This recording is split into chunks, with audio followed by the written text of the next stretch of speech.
का, आस और विश्वास का, जन जन के जीवन की खुशहाली का दर्पण, जन जन के जीवन की खुशहाली का दर्पण। ये है कृषि दर्शन, ये है कृषि दर्शन, ये है कृषि दर्शन। जय किसान, जय राजस्थान, जय भारत। भारत सरकार के कृषि मंत्रालय के कार्यक्रम कृषि दर्शन में आप सभी किसान भाई बहनों का बहुत बहुत स्वागत। नमस्कार, मैं हूं चंचल। कहते हैं कि परिंदों को मिलेगी मंजिल एक दिन, ये फैले हुए उनके पर बोलते हैं। वही लोग रहते हैं खामोश अक्सर, ज़माने में जिनके हुनर बोलते हैं। आज कृषि दर्शन में किसान की बात किसान के साथ इस श्रृंखला में हम आपकी मुलाकात करवाएंगे एक ऐसे नवाचारी प्रगतिशील युवा किसान से जिनके हुनर ने खेतीबाड़ी में एक अलग ही परचम लहराया है। उनके व्यक्ति से व्यक्तित्व बनने तक का सफ़र आपको दिखाएंगे, उन्हीं से बात करेंगे, उनकी ज़ुबानी, उनकी कहानी जानेंगे। मगर उससे पहले आइए देखते हैं खबरें खेती की। किसान भाइयों नमस्कार, खेत खलियानों की खबरों में आप सभी का बहुत बहुत स्वागत है। आइए सबसे पहले एक नज़र डालते हैं आज की खेती किसानी से जुड़ी हुई कुछ खास खबरों पर। एमएसपी पर चना खरीद सीमा बढ़ाई, महिला किसानों को मुफ्त में दिए जाएंगे मोंट के बीज। केवीके झालावाड़ में 4 दिवसीय प्रशिक्षण कार्यक्रम का हुआ शुभारंभ। काजरी में उत्तम खजूर की बम्पर पैदावार और कुम्हेर में उद्यमिता विकास हेतु चल रहा सघन प्रशिक्षण। केंद्र सरकार ने किसानों से एक दिन में अधिकतम 25 क्विंटल की जगह 40 क्विंटल चने की समर्थन मूल्य पर खरीद की अनुमति दे दी है। सहकारिता मंत्री उदयलाल आंजना ने बताया कि मुख्यमंत्री अशोक गहलोत के प्रयासों के कारण भारत सरकार ने किसानों से एक दिन में अधिकतम 25 क्विंटल की जगह 40 क्विंटल चने की समर्थन मूल्य पर खरीद किए जाने की अनुमति दी है। उन्होंने बताया कि अब किसान से चने की एक दिन में 40 क्विंटल खरीद हो सकेगी। उन्होंने बताया कि इस निर्णय से किसानों को अपनी उपज को बेचने के लिए दूसरे दिन का इंतजार नहीं करना पड़ेगा। पहले सरकार ने 5,97,000 मीट्रिक टन चना खरीद का लक्ष्य दिया था, उसे अब बढ़ाकर 6,20,000 मीट्रिक टन कर दिया है। उन्होंने बताया कि समर्थन मूल्य पर चना खरीद के लिए 1,24,090 किसानों ने ऑनलाइन पंजीयन करवाया है, जिसमें से 86,609 किसानों को उपज बेचान की दिनांक आवंटित की जा चुकी है, जिसकी राशि 689 करोड़ रुपए है। उन्होंने बताया कि श्रीगंगानगर जिले में किसानों द्वारा चलाए जा रहे चने में अपरिपक्व सिकुड़े और टूटे हुए दानों की स्वीकार्य मात्रा 6% तक निर्धारित है। राज्य के किसानों के हित में इस सीमा को 10% तक बढ़ाने के लिए कृषि मंत्रालय भारत सरकार को अनुरोध किया जा रहा है, ताकि अधिकाधिक किसानों से न्यूनतम समर्थन मूल्य के अंतर्गत चना क्रय किया जा सके। राजफेड प्रबंध निदेशक उर्मिला राजौरिया ने बताया कि भारत सरकार द्वारा चने का प्रति क्विंटल समर्थन मूल्य 5,230 रुपए निर्धारित किया गया है। राजस्थान सरकार राज्य की महिला किसानों को मोट के बीज निःशुल्क देने जा रही है। इसके लिए सरकार ने दिशा निर्देश जारी कर प्रक्रिया शुरू कर दी है। देश भर में खरीफ फसल की बुआई का काम शुरू होने वाला है। इसके साथ ही किसान अपने क्षेत्र और जलवायु के अनुसार अपने खेतों में खरीफ फसलों की बुआई का काम शुरू करेंगे। ऐसे में सरकार किसानों को समय पर उच्च गुणवत्ता के बीज उपलब्ध हो सके, इसकी तैयारी में लगी है, ताकि फसलों का उत्पादन एवं उत्पादकता बढ़ाई जा सके। राजस्थान सरकार ने इस बीच राज्य की महिला किसानों को मोट के बीज निःशुल्क देने का फैसला लिया है। राज्य के कृषि आयुक्त कानाराम ने बताया कि इन मिनीकिट्स से बीज उत्पादन हेतु लाभान्वित महिला काश्तकारों को प्रशिक्षण भी दिया जाएगा। उन्होंने बताया कि सरकार ने इसके लिए दिशा निर्देश जारी कर दिए हैं। मिनीकिट्स वितरण में अनुसूचित जाति, अनुसूचित जनजाति तथा गरीबी की रेखा से नीचे जीवन यापन करने वाले महिला कृषकों को प्राथमिकता दी जाएगी। गौरतलब है कि राज्य सरकार द्वारा पहली बार कृषि के लिए अलग से प्रस्तुत बजट में मुख्यमंत्री कृषक साथी योजना के अंतर्गत राजस्थान बीज उत्पादन एवं वितरण मिशन के तहत इन मिनीकिट्स का निःशुल्क वितरण किया जा रहा है।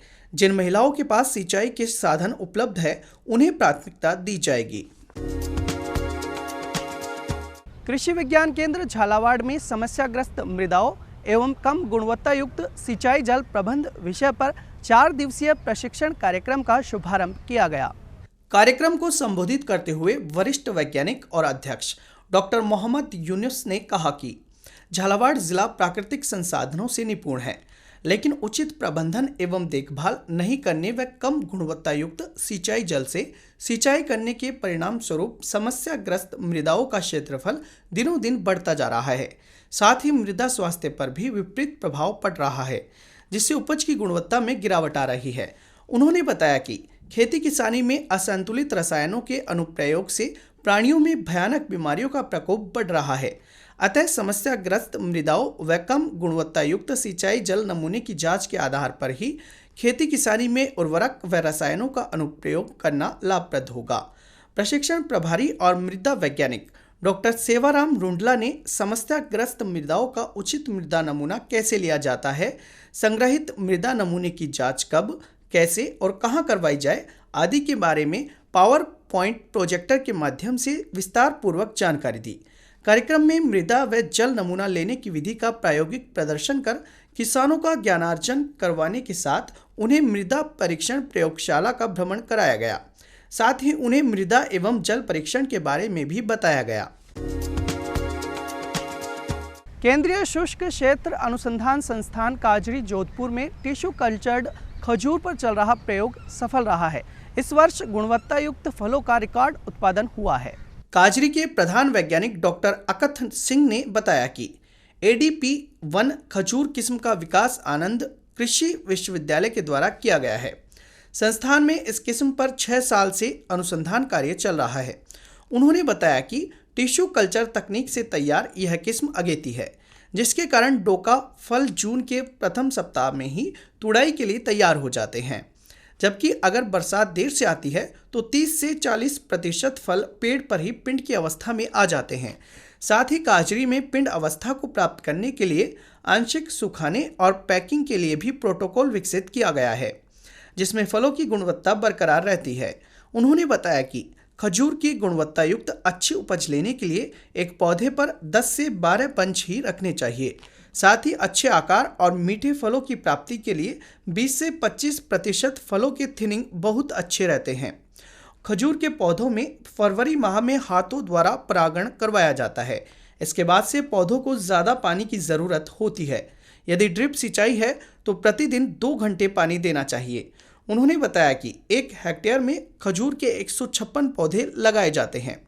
काजरी निदेशक OP यादव ने बताया कि खजूर की बागवानी पश्चिमी राजस्थान में उपयुक्त है, क्योंकि यहाँ की जलवायु परिस्थितियाँ इसकी व्यावसायिक खेती के लिए बहुत उपयुक्त है।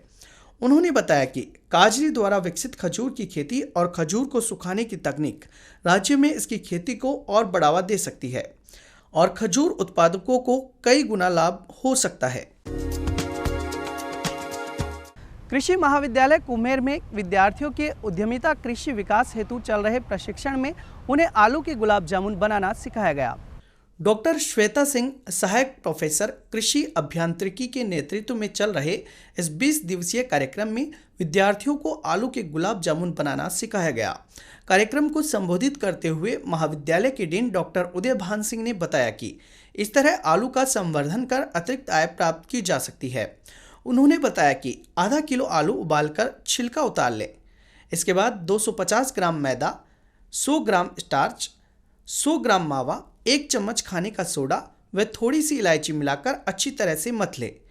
उसकी लगभग 3 सेंटीमीटर व्यास की गोली बना लें।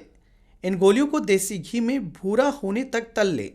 तली हुई गोलियों को एक तार की चाशनी में 20 से 25 मिनट तक डुबो कर रखें। इस तरह तैयार गुलाब जामुन चाशनी के साथ सीलबंद वायुरोधी डिब्बों में पैक करके रेफ्रिजरेटर के तापक्रम पर 1 से 1.5 माह तक रखे जा सकते हैं। उन्होंने बताया कि आलू के गुलाब जामुन काफ़ी स्वादिष्ट होते हैं। इसकी बाजार में काफ़ी मांग रहती है। किसान भाइयों, खबरें खेती की में आज इतना ही। आप देखते रहिए कृषि दर्शन। नमस्कार। किसान भाइयों, कार्यक्रम में आपका एक बार फिर से स्वागत है। जैसा कि कार्यक्रम की शुरुआत में हमने आपसे कहा था कि आज किसान की बात किसान के साथ में हम आपको मिलवाएंगे एक युवा नवाचारी सफल किसान से। जो कि अपने क्षेत्र में यानी कृषि के क्षेत्र में एक अनूठी पहचान रखते हैं और दूसरों के लिए प्रेरणा भी बने हैं। हमारे ये नवाचारी युवा प्रगतिशील किसान हैं चित्तौड़गढ़ जिले के नेमीचंद धाकड़, जिन्होंने स्ट्रॉबेरी की खेती करके अपना एक अनूठा मुकाम बनाया है कृषि की दुनिया में और दूसरों के लिए प्रेरणा भी बने हैं। आपका कार्यक्रम में बहुत बहुत स्वागत है धाकड़ साहब। नमस्कार। नमस्कार नमस्कार। जैसा कि हम बात कर रहे हैं कि आपने स्ट्रॉबेरी की खेती अलग से की है और हमारे प्रदेश राजस्थान की बात करें तो यहाँ का जो वातावरण है, जो जलवायु है, वो थोड़ी सी ज़्यादा गर्म होती है स्ट्रॉबेरी की खेती के लिए। इस विषय में जानना चाहेंगे, मगर सबसे पहले जानना चाहेंगे, जैसा कि आपसे बातचीत करते वक्त पता चला था कि आपने हिंदी में मास्टर्स किया है यानी स्नातकोत्तर किया है जी। आप किसी भी क्षेत्र को चुन सकते थे, आपने खेती को क्यों चुना? क्यों आपका रुझान खेती में हुआ? शुरुआत में मैं पढ़ाई मतलब 12th की पढ़ाई करके जब चित्तौड़गढ़ पढ़ाई के लिए गया तो वहाँ पे जब मैंने BA किया, MA किया तो वहाँ पे मेरे को 4-5 साल का जो पीरियड मिला वहाँ रुकने का, तो उस पीरियड के दौरान मेरा कृषि विभाग और उद्यानिकी विभाग से जो संपर्क हुआ तो धीरे धीरे उन्होंने बताया कि आप पढ़ाई के बाद आप एग्रीकल्चर में भी आप एक अच्छा जॉब कर सकते हो और इससे भी आप एक अच्छी मतलब नौकरी कर सकते हो। तो उन्होंने धीरे धीरे मेरे को एग्रीकल्चर के बारे में सिखाया। तो मैंने सन 2011 से इसकी शुरुआत करी और अभी 2022 तक मैं इसको कर रहा हूँ। और शुरुआत में मैंने इसको कम एरिया में किया, इसको 1-2 साल तक सीखा समझा, उसके बाद में मैं अभी बड़े स्तर पे इसकी खेती कर रहा हूँ। जी धाकड़ साहब, जानना चाहेंगे कि एक अलग फील्ड की पढ़ाई करने के बाद एक दूसरे क्षेत्र को चुनना चुनौतीपूर्ण तो ज़रूर रहा होगा। किस तरीके की चुनौतियों का सामना करके आपने उन्नत खेती की तरफ कदम बढ़ाए? चुनौतियाँ वैसे बहुत सारी आई इसमें। मतलब मेरे माता पिता परिवार वाले पहले पुराने टाइम से खेती करते आ रहे हैं, तो कुछ तो नॉलेज हमारे को भी था और कुछ काम पढ़ाई के साथ साथ में हम भी खेती में करवाते थे। तो हमने शुरुआत करी तो उसमें जैसे नई चीज़ में आधुनिक टेक्नोलॉजी से कैसे उसको खेती को किया जाए, तो उसके लिए हमने कृषि विभाग से संपर्क किया। तो वहाँ से हमें जानकारी मिली और सारी समस्याओं का निदान हमें कृषि विभाग और उद्यान विभाग से मिला। शुरुआत में जैसे ड्रिप सिस्टम से कैसे खेती की जाएगी, जैसे मान लो कभी सर्दी ज़्यादा पड़ रही तो सर्दी से उस फसल को कैसे बचाया जाए, तो मेरे को जानकारी मिली कि अगर ज़्यादा सर्दी पड़ रही है तो उस फसल पे अपन लो टनल लगा सकते हैं और अगर ज़्यादा गर्मी पड़ रही है तो उसमें अपन माइक्रो स्प्रिंकलर लगा के उसको टेम्परेचर को बना सकते हैं। तो ऐसे छोटी मोटी काफ़ी सारी समस्याएं हैं जिनका सामना करना पड़ा। पहले परिवार वालों को भी मनाया कि अपन इस तरीके से अपने को खेती करनी चाहिए, उन्होंने भी शुरुआत में मना किया। तो हमने कम फील्ड में उस फसल को जब लगाया तो उसका हमें काफ़ी अच्छा बेनिफिट मिला। तो फिर परिवार वालों ने बोला कि चलो अच्छा है, अपन इस फील्ड में और आगे बढ़ते हैं। और गांव वालों ने भी काफ़ी कुछ ताने मारे कि आप कैसे इस फसल को करोगे और आप अगर नहीं कर पाए तो आपकी स्थिति ख़राब हो जाएगी। लेकिन फिर भी जुनून एक ऐसा चढ़ गया कि हम नहीं माने और उस काम को करके सफल करके ही माने।